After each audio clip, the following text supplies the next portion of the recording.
Merci Alice, merci pour ce film, merci aussi pour tout le travail que tu as fait pour arriver jusqu'à ce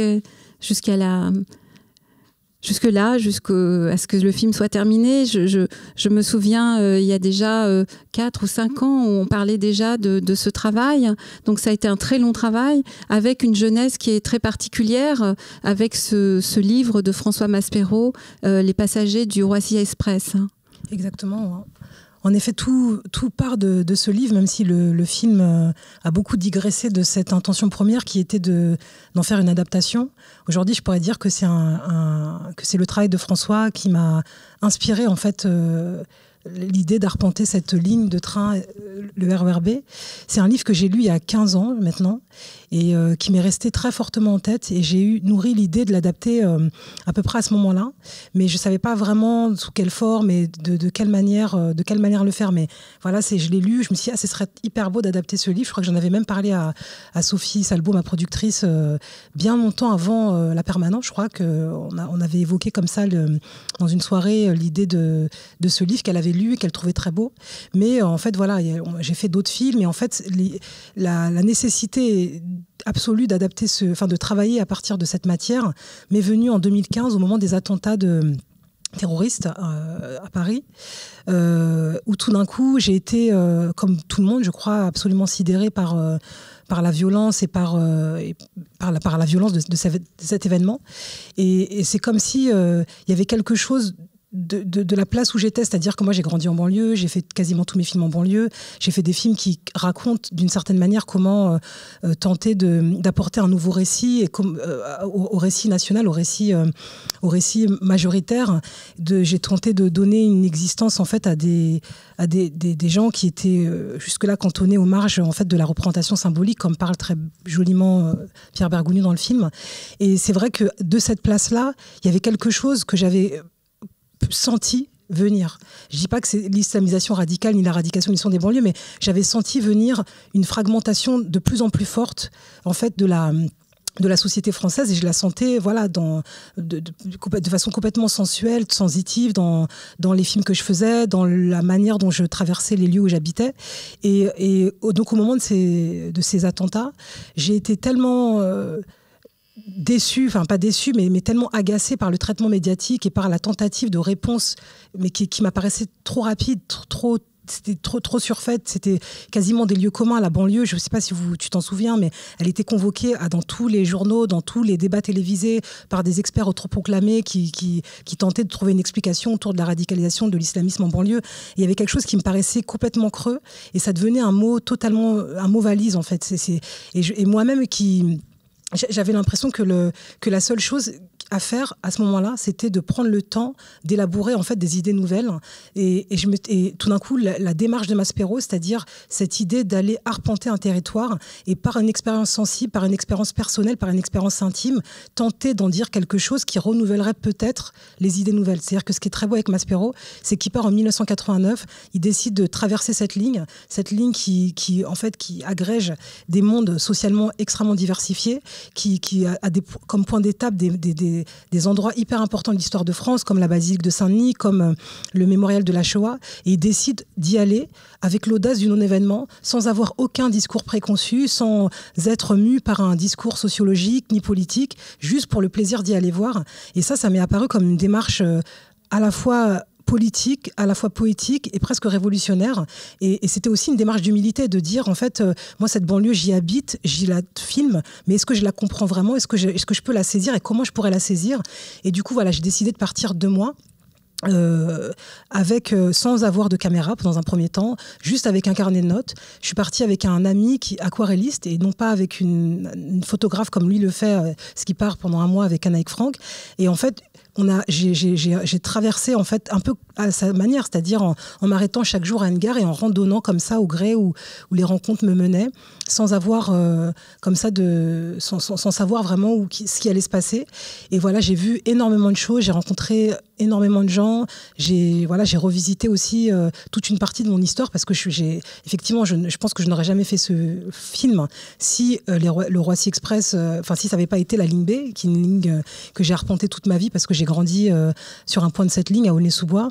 Donc voilà, c'était aussi l'occasion de revenir sur les traces de Maspero. C'était aussi accepter de revenir sur mes propres traces et de reconvoquer mon histoire familiale à travers cet arpentage.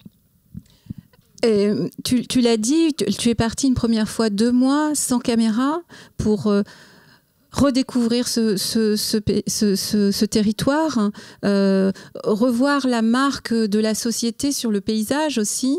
Tu n'aurais pas eu l'intention de prendre ta caméra tout de suite et filmer ce qu'il t'arrivait la première fois où tu voyageais?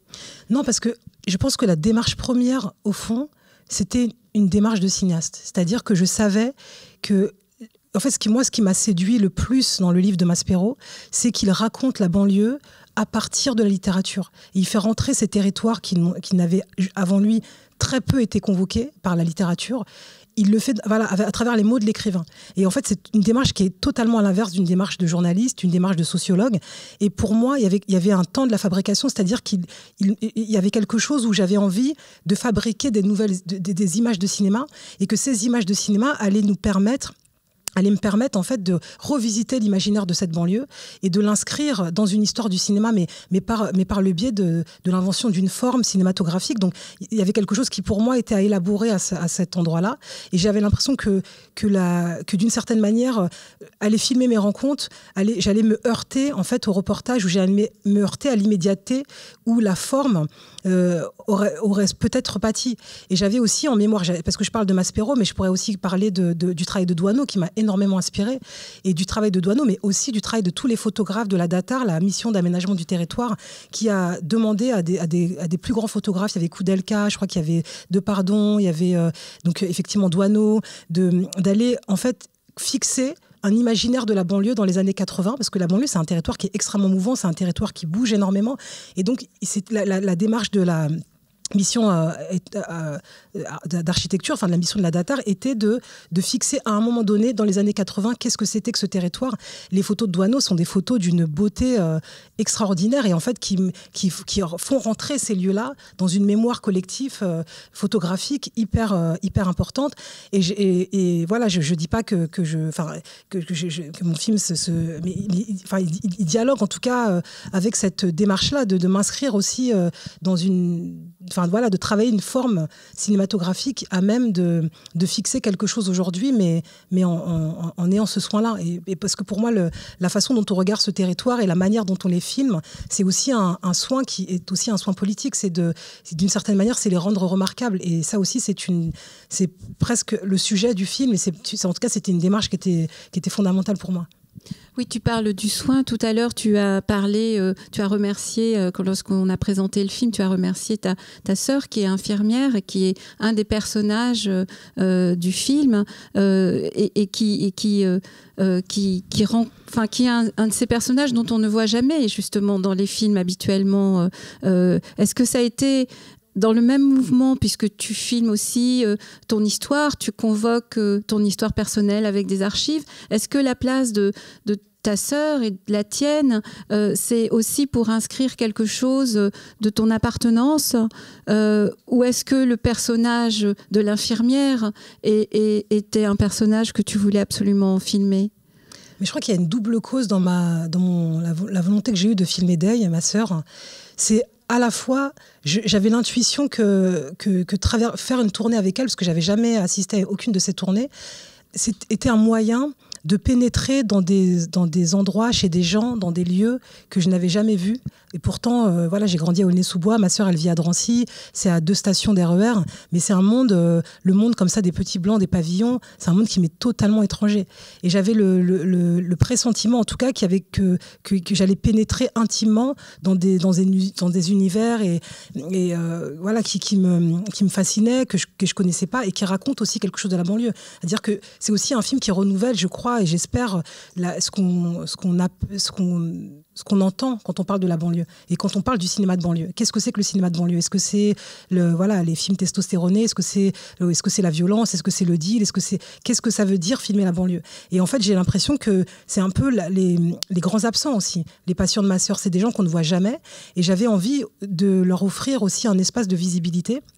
et d'aller à leur rencontre. Et puis, comme le dit Pierre Bergogneau dans le film, il y avait aussi cette volonté de regarder des gens qu'on ne regarde jamais, et le faisant, leur éviter la disparition, leur éviter de mourir 2 fois, comme il le dit dans un très beau texte. Et lui, il dit qu'il est devenu écrivain parce que, en fait, il est né en Corrèze et que la Corrèze n'a pas du tout été racontée par la littérature parce que c'était une terre pauvre, très, très pauvre, qui a suscité peu de récits. Et du coup, il a le sentiment que son enfance a disparu à faute d'avoir été racontée. Tous les gens qui l'ont habité, tous les gens qui l'ont entouré ont disparu. Et toute sa démarche d'écrivain était d'offrir en fait un mausolée, de fixer la mémoire de son histoire, de son enfance, pour éviter aux gens de mourir 2 fois. Et ça, c'est quelque chose que je comprends parfaitement, parce que moi aussi, mes parents sont morts quand j'étais très jeune. Il reste très peu d'images d'eux, et plus que l'absence de ces images, c'est l'absence de récits. Moi, je me suis surprise je me suis rendu compte que je ne parlais jamais à mon fils de 12 ans de mon enfance. Je lui raconte rien, pourtant j'ai grandi en France à peut-être à 1/4 d'heure de là où j'habite aujourd'hui, et je ne lui raconte rien de la petite fille que j'ai été, de la vie avec mes parents, de ce qui avait été notre vie familiale, parce que inconsciemment j'ai l'impression que j'ai intériorisé le fait que cette histoire n'avait pas de valeur, et que en faire le récit n'était pas digne, n'était pas légitime. Et en fait, c'est toute une déconstruction, c'est-à-dire et c'est la rencontre d'ouvrages comme avec Pierre Bergogneau ou même de ses livres qui m'a fait prendre conscience qu'au fond, depuis que je fais du cinéma, je filme les mêmes lieux, je filme les mêmes types de gens, avec cette volonté inconsciente de leur offrir un espace de visibilité pour leur éviter de mourir 2 fois.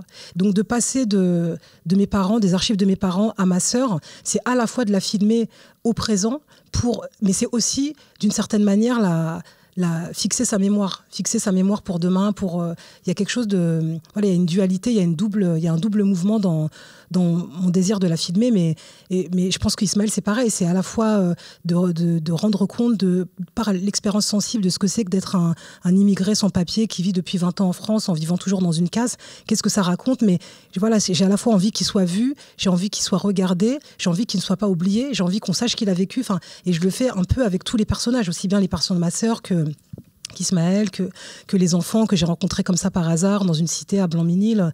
Je crois que ça participe vraiment de la nécessité de garder une trace en fait de gens qu'on regarde peu, ou voilà, de gens qu'on regarde peu.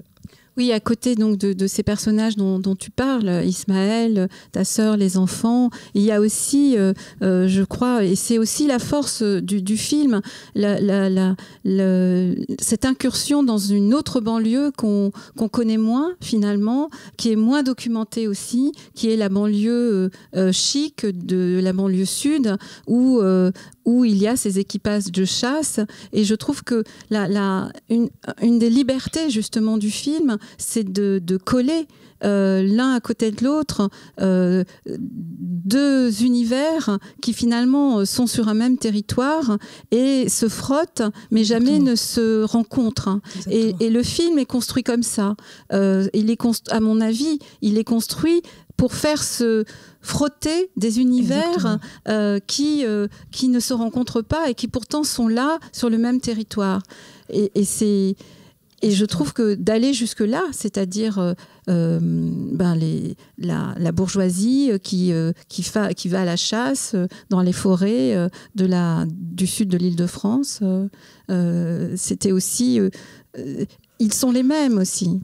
C'est à la fois prendre un chemin de traverse et dépasser en fait le périmètre consacré, même le périmètre de mon cinéma, c'est aller explorer d'autres lieux, d'autres gens et les inscrire dans mon nous.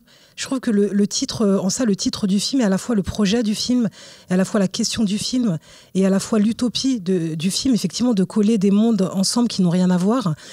Moi, en fait, le titre du film naît d'une une de Libé que j'ai découvert le lendemain de la marche du 11 janvier où je suis allée et où je me suis sentie très inconfortable dans cette marche. Vraiment, j'ai ressenti dans mon corps même que dans cette foule, il n'y avait pas que mes alliés, qu'il y avait aussi mes ennemis. Je me souviens d'une femme que j'ai accidentellement bousculée, qui m'a dit mais espèce de sauvage, je pouvais pas faire attention. Pareil, les gens, je me souviens que tout le monde chantait par salve comme ça la Marseillaise. Et moi, je sentais qu'il y avait quelque chose. J'avais pas envie de la chanter avec n'importe qui et chanter que dedans, dans cette foule-là, il y avait aussi des gens d'extrême droite. Et ça, je l'ai vraiment ressenti directement dans mon corps, dans l'attitude que les gens avaient avec moi. Et que aussi, c'était très homogène quand même, socialement, enfin, les gens qui étaient là. Et quand, le lendemain, Libération titre « Nous sommes un peuple », ça m'a beaucoup interpellée. Je me suis dit, mais au fond, qui c'est le nous pour eux ? Qu'est-ce que c'est que le nous pour Libération ? Est-ce que c'est pas un nous un peu restreint ? Enfin, en tout cas, c'était la question que je me posais. Et qu'est-ce que serait mon nous à moi ? Et qu'est-ce que c'est que le nous ? Le mien, mais aussi un nous plus ouvert, plus global. Et dans mon nous, il y a la chasse à courre. Dans mon nous, il y a Bergogneau. Il y a la classe intellectuelle de gauche qui vit à Gif-sur-Yvette. Il y a un sans-papier. Il y a mon père. Il y a les gens les catholiques traditionnalistes qui, tous les ans, pleurent à la mémoire de leur roi.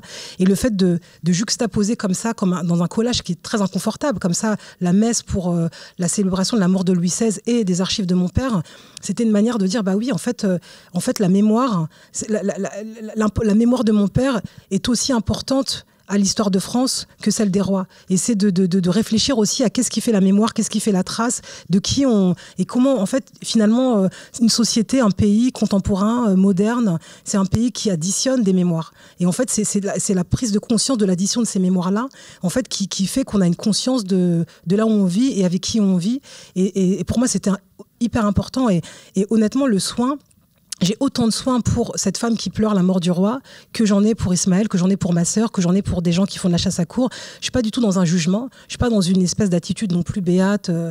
Pour moi, c'est pas du tout un film j'ai pas un propos lénifiant sur le vivre ensemble. Non, en fait, c'est des gens qui vivent côte à côte en s'ignorant. Mais le film, en fait, il tente de créer un chemin parmi ces petits nous et créer un nous qui est très élastique, qui est très ouvert. Et je trouve que politiquement aujourd'hui, c'est presque une provocation de le dire. Et le film est une provocation. Et c'est presque la douceur avec laquelle je regarde et les catholiques traditionnalistes et les gens de la chasse et les migrants et de ma place, de femmes noires, françaises, issues de l'immigration, cette douceur-là, avec laquelle je les regarde, est une provocation pour beaucoup de gens qui refusent de voir qu'on fait tous partie d'un même nous, en fait, d'un même collectif, d'une même communauté, d'un même pays. Pour moi, c'était vraiment... quelque chose qui a mûri et qui s'est précisé au fil du tournage et vraiment qui s'est cristallisé au montage. Oui, je pense que le travail que vous avez fait au montage avec Amrita David, avec qui tu travailles d'ailleurs depuis le premier film que tu as fait, est assez remarquable parce qu'à la fois on a l'impression que le film a été fait dans un seul geste. Et il y a une manière de passer des séquences aux autres qui fait qu'il y a comme ça un seul mouvement et en même temps on retrouve quelque chose de refus de lisser le réel et de revendiquer une espèce de discontinuité du réel qui fait que dans le même film il y a et elle et elle. Exactement. Et elle et qu'on ne masque pas la différence, au contraire. Et en même temps, le film lui-même n'est pas un film chaotique, déconstruit, ou ce qu'on appellerait un film de mosaïque. C'est un film qui est fait dans un seul mouvement. Et il me semble que c'est quelque chose que vous êtes arrivé à trouver plutôt au moment du montage. Ouais. En fait, quand on s'est débarrassé, entre guillemets, je sais pas, c'est pas un très beau mot, mais du totem Maspero, en fait, et de la manière dont le livre, en fait, m'encombrait. C'est-à-dire que au début, pendant très longtemps, et même encore aujourd'hui, des fois, quand j'en parle, je dis oui, c'est une adaptation de Maspero, et Sophie me dit mais pas du tout, c'est plus du tout ça, c'est plus du tout, mais c'est tellement plus facile de dire que c'est une adaptation de Maspero que d'essayer de mettre des mots sur quelque chose qui s'est construit effectivement de façon à la fois organique, à la fois intuitive, à la fois instinctive, à la fois cérébrale, et qui fait que voilà, Maspero c'est le chemin, Maspero c'est presque le cadre, mais le film en fait, comme j'ai tenté de l'expliquer jusque-là, c'est-à-dire qu'il traverse un territoire, mais c'est aussi un film sur la nécessité de la trace, sur la nécessité de la mémoire, sur la nécessité de l'addition de ces récits-là. Et c'est vrai que au montage, en tout cas au début, ne serait-ce que très concrètement, on commençait par la voix de Maspero. On commençait par la voix de Maspero dans une émission d'Alain Weinstein où il racontait son projet il racontait son projet de livre, en disant lui-même qu'il ne savait pas ce que c'était ni un roman, ni un livre de journaliste, ni un livre de sociologie. Il disait, je ne sais pas, il y a un début et une fin, c'est tout ce que je sais. Enfin, même la forme du livre était aussi dans cette grande ouverture, dans cette grande liberté. Mais tout d'un coup, le fait de mettre Maspero au début, c'était presque ne pas m'obliger en fait à ne pas comprendre ce que j'étais en train de fabriquer, mais de profondément intime. Je crois que c'est mon film le plus intime. Et en fait, c'est comme si j'ai gardé pendant longtemps l'écran de Maspero pour pas assumer à quel point ce film était quelque chose d'intime et que c'était presque célébrer la mémoire de la disparition de mes parents, enfin, et que ces archives-là, le peu d'archives que j'ai de ma mère, je dois dire que s'il y a une raison pour laquelle je suis heureuse d'avoir fait ce film et que je l'ai fait, c'est pour l'avoir dans ces 8 minutes d'archives qui me restent, quoi. Mais je suis vraiment allée à reculons. J'ai mis beaucoup de temps à regarder ces rushs, que je savais qu'elles existaient, mais je ne savais pas vraiment où. Elles étaient dans la cave de ma sœur, qui elle-même ne les avait pas vues. Et je les ai regardées presque au dernier moment. J'étais déjà en montage depuis 2 semaines, et c'est Sophie qui m'a dit, mais là, il faut que tu les regardes. Et je les ai regardées, j'ai été absolument sidérée, bouleversée. Et là, le film ne pouvait plus être pareil. Et jusqu'à présent, en effet, Maspero, la liberté de l'écriture n'est pas comme dans le cinéma. C'est-à-dire que tant qu'on mettait Maspero au début, on était malgré nous dans un discours très sociologique, où chaque personne était un archétype sociologique. Ce qu'on refusait de faire, ce que je ne voulais pas faire dès le début, c'est-à-dire que je n'ai pas filmé Ismaël parce qu'il est sans papier, j'ai filmé Ismaël parce que j'ai rencontré Ismaël et parce que Ismaël est Ismaël, et que même dans la manière de travailler au tournage et au montage, l'idée c'était de faire de chaque personnage quelque chose qui puisse toucher l'universel et qui puisse nous parler à nous et nous montrer le chemin vers quelque chose de commun. Donc, mais c'était antinomique avec l'idée de commencer par Maspero et de commencer par un sans-papier, puis une infirmière. Et en fait, à partir du moment où j'ai décidé, enfin, où j'ai accepté pleinement d'être dans le film, il y a quelque chose qui s'est complètement noué. Et du coup, on a eu une beaucoup plus grande liberté, paradoxalement aussi. Je ne sais pas si c'est très compréhensible, mais voilà, je pense que la clé du montage, c'était de me mettre à la place où j'avais mis Maspero jusque-là, en fait. Et du coup, de lui rendre ce que je devais lui rendre par cette dédicace de fin, où effectivement, ce film lui doit beaucoup, mais voilà, il a fallu négocier cette place, en fait. Négocier la vraie place de celle qui regardait, c'était moi, et c'était pas... c'est pas Maspero. Oui, il me semble que la séquence avec Pierre Bergogneau, où vous êtes tous les deux en discussion, est une séquence clé du film, ne serait-ce que par la discussion que vous avez et qui est tout d'un coup presque contredite par la séquence d'après avec l'équipage de chasse, puisqu'il s'agit de raconter d'où l'on vient, et la séquence d'après, c'est d'où tu ne viens pas, justement. Et je trouve que cette séquence, elle est vraiment clé pour comprendre finalement l'entièreté de la démarche, c'est-à-dire de te permettre d'être là et là, d'être celle que tu es, mais aussi celle qui regarde autre chose. Oui, moi c'est vrai que cette séquence-là, je trouve qu'elle incarne quelque chose du nous. C'est-à-dire que lui, moi je n'avais pas spécialement envie d'apparaître dans le film, mais à partir du moment, et puis elle dit plein de choses, c'est-à-dire à partir du moment où j'utilise mes archives, qui m'a tant coûté de mettre quand même, moi à 14 ans en surpoids, c'était pas du tout évident comme ça d'assumer ce corps-là, de pénétrer à l'intérieur de l'intimité de ma famille que j'avais pas revue. Enfin voilà, c'est une pénétration dans mon intimité qui était assez... assez pas impactante, mais qui m'a coûté, qui n'était pas du tout évidente, mais que la fille de cet homme, Ousmane Diop, qui est capable, des années après, alors qui raconte qu'il n'a rien à raconter de sa vie et que finalement, il ne m'a jamais raconté sa première journée, et que sa vie, il n'a rien à en dire parce qu'elle n'a aucune importance et que la plus belle chose qu'il ait faite, c'est ses enfants. Le plus grand cadeau de sa vie, c'est que ses enfants aient fait des études et que cette fille-là soit capable d'aller discuter avec un des plus grands écrivains français contemporains. Il y avait quelque chose d'un parcours aussi qui me semblait que signifiait cette présence de Bergogneau et moi dans ce même cadre, dans son bureau. Et puis voilà, c'est le nous en action aussi. Il y a quelque chose il y a quelque chose de commun. Il y a à la fois ça, il y a à la fois la transmission aussi qui m'appartenait. Et puis en même temps, quand il parle de ça, il dit, quelque part même la chasse à courre, au fond, je la regarde. Combien même c'est mes ennemis qui pourraient être considérés comme mes ennemis de classe ou mes ennemis idéologiques ou même mes ennemis politiques, je la regarde à l'endroit des gens de peu aussi. Donc, il y a d'une certaine manière, Marcel, Jeannot, qui sont pour moi les héritiers de Shoemaker, de Renoir, il y a quelque chose qui converse avec cette femme bretonne, qui converse avec les patients de ma sœur, qui converse avec ce Tunisien qui raconte l'ombre de... Enfin, voilà, il y a quand même... Et jusqu'à la chanson de Ferrat à la fin, d'une certaine manière où je dis, voilà, c'est un parcours que j'ai fait à l'endroit de ma France, et ma France, elle va de Marcel à Ismaël. Mais et en tout cas, je la regarde à cet endroit-là, voilà. Pour finir, juste, moi, je suis très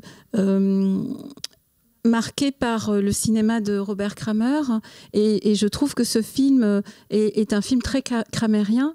Évidemment, on pense à Routouane, mais aussi à ses derniers films. Pour cette raison-là, justement, où il est capable à la fois d'effronterie au montage, de se mettre dans le film.